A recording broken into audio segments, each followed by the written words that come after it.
This is Mike Cross, Coach Mike from Maps Coaching, and here I am today at the Lake Nona Market Center. And this is Georgia Apazar. She's a regional director for North Florida. Hi, everybody.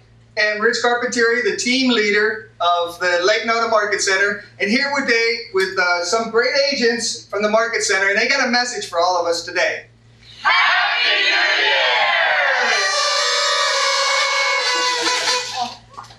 So, Mike, why are we celebrating New Year's in October? That's a great question, Rich. So, Georgia, why would we be celebrating New Year's in October with our agents? Well, the reason we're doing this is because we know that if we plant some seeds now, in other words, if we do our lead generation, that's going to create the business that we need come January. Excellent. So you see, we're already working into 2012. So I want to hit you with a couple thoughts here. First of all, let's hit the mission statement for MAPS Coaching, and that is to transform lives and businesses through coaching and teaching. Okay? So why would we be talking about this now? Well, in your written business plan, which the goal here is to have a written business plan that is written by the end of October so that you're starting to work on it in November. I had a conversation last week with an agent from the Jacksonville Beach Market Center and going over her business for this year, and she said to me, well, I don't understand. In January and February, it was so slow in our business. And I thought about it a second. I said, okay, so what did you do in November and December? And there was just like silence on the phone. And she said, well, duh, now I understand it. So what we got to be thinking about is with the lag time that we have in our business, we are really working on already on 2012. So let's have a great 2012. So this is what we would want to have in a business plan written down by the end of by the end of October, so that we're working on it. So the first thing you want to have in your written business plan is you want to do some reflection.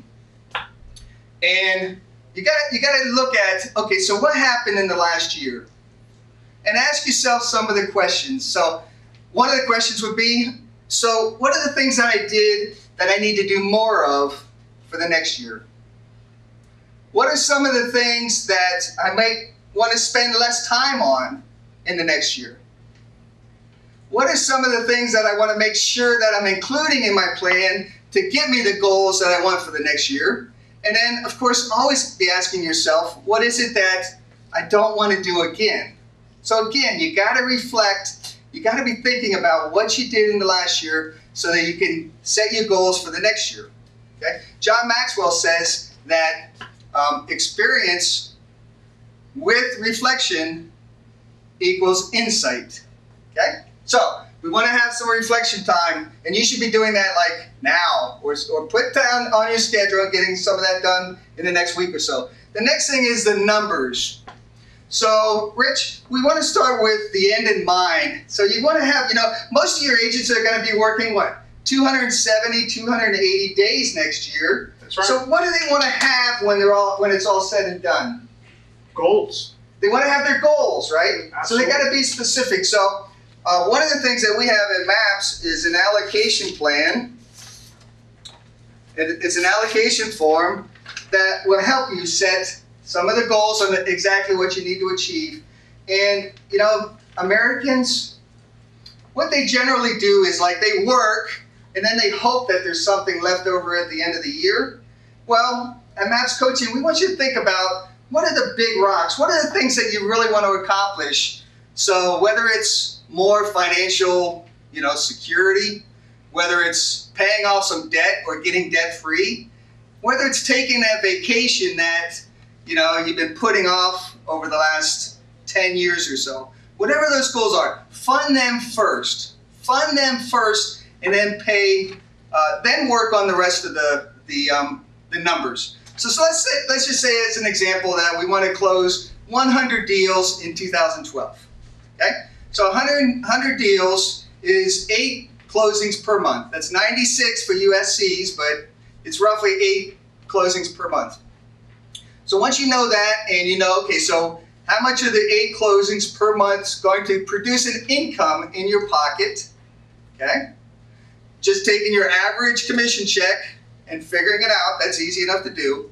Then what you want to do is if you know that it's 8 closings, then it's like, okay, so where is that business going to come from? Well, the standard for MAPS coaching is that we want to have 60% of your business coming from listings sold and 40% from buyer sides.